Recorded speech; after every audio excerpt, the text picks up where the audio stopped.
As you can see, the leaves are turning, which only means one thing: winter's on its way and snow bike season will be here before you know it.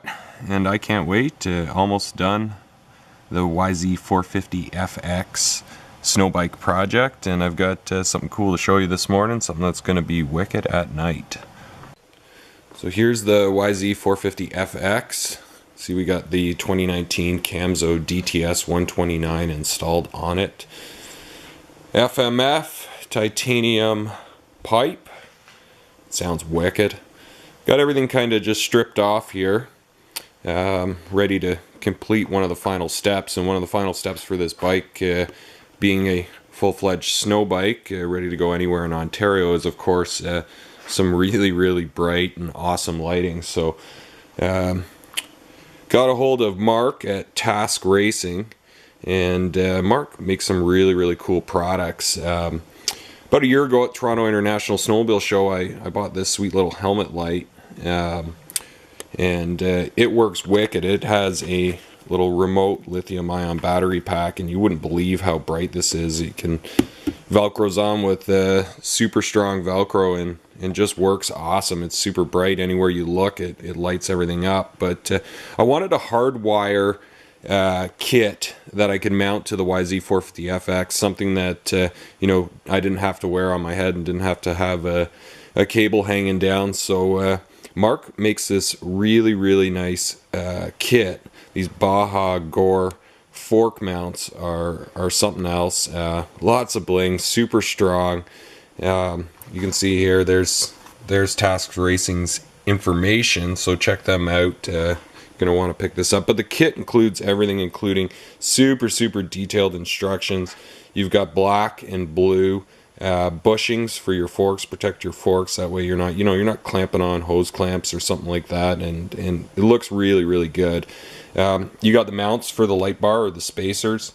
You got a full wiring harness, plug and play. So you got an on-off switch. You got an inline fuse. This is going to be completely separate from the bike's wiring harness. It's going to go directly to the battery, which is nice. You got a 10-inch light bar. It also comes with a 12-inch that you could upgrade to or buy that if you didn't want a 10-inch. But I'm figuring 10 inches is going to be more than enough. As you can see, we've got 18 LEDs, including 6 in the middle that are spotlights. So this is really going to shine a lot of light, and you know, it's going to be awesome for woods riding.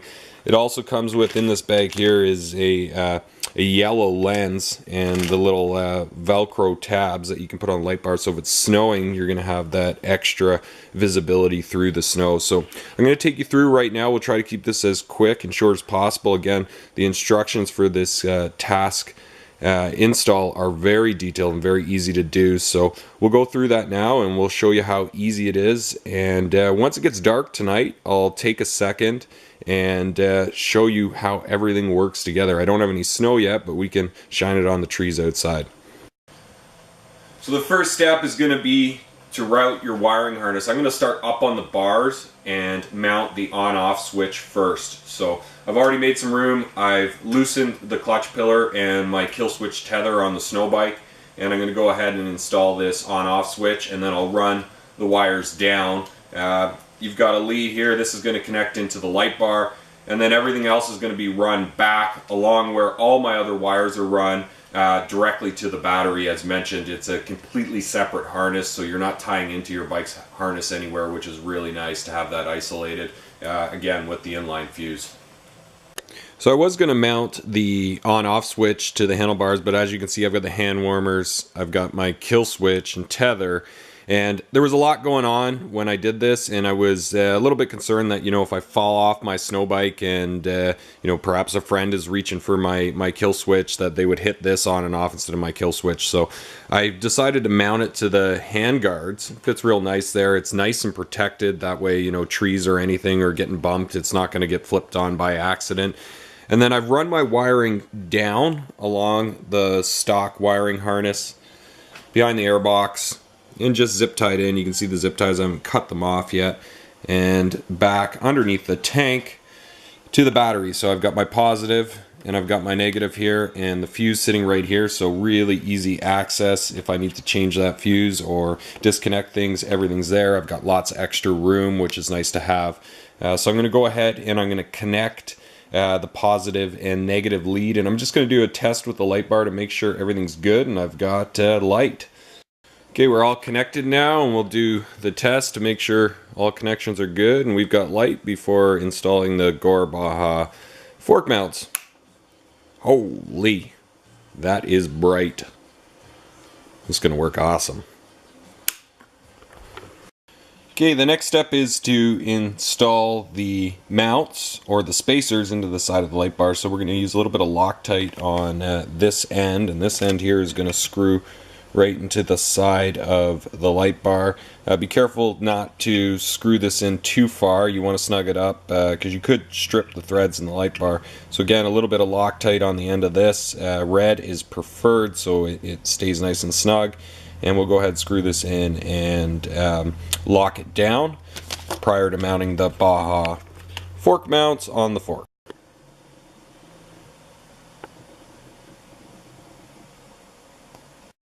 Okay, you can see that I've already put one of these urethane bushings around the fork below the top triple clamp, and I've mounted the Baja Gore billet aluminum light bar mount. So I'm going to go ahead now and move over to the other side, and you can see these urethane bushings. I've gone with the blue. There's black also in the kit. They just slide around, and we'll just go grab the other mount.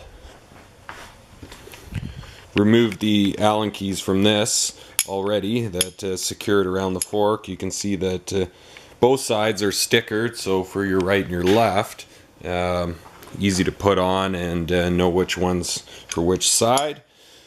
So all this does is this opens up just like that, nice little hinge in here, and it'll slide around the fork. On my bike there's the mount for the bars, so I just slide this down a bit and just put this around like so. Pretty easy to do, a lot easier when you've got two hands, and then get that up in place just like that. So next I'll just take these Allen screws and we're gonna just put these in. Not gonna do them up super tight, just enough to kind of snug everything up but still get some movement. So I'll go ahead and do that on both sides of the bike. As mentioned, I've left the mounts a little bit loose to give me some play, and you're going to need that because now we're going to mount the light bar in. So there's two mounting holes depending on you know, the type of front cover you're using or front plate for your bike and how you want it. I'm going to use the outside one, so I'm going to slide it in the one hole, and then I'm going to just adjust the fork mount, and I'll center everything off, and then you've got the two nylock nuts here. You can adjust your spacers too with the provided nuts, and get everything lined up and centered here prior to finalizing this installation. So once you've got everything installed and snugged up, you can go ahead and tighten your mounts down so that everything remains in place on the forks and doesn't slide anywhere. Really easy to do, good access, and we'll give it a test in a second. Okay, here's the finished product, all mounted up. Fits really, really nice. I had to clean up some of my wiring on the bars, so I'm going to pull the number plate back off, but want to show you how everything fits together. Some good space there. I can adjust it down or up if I need to. Flip it on. I got my switch tucked behind here. Nice spot for it. Wow, that is wicked bright. Can't wait to try this out at night. Too bright to even show you, but yeah, it's bright, that's for sure.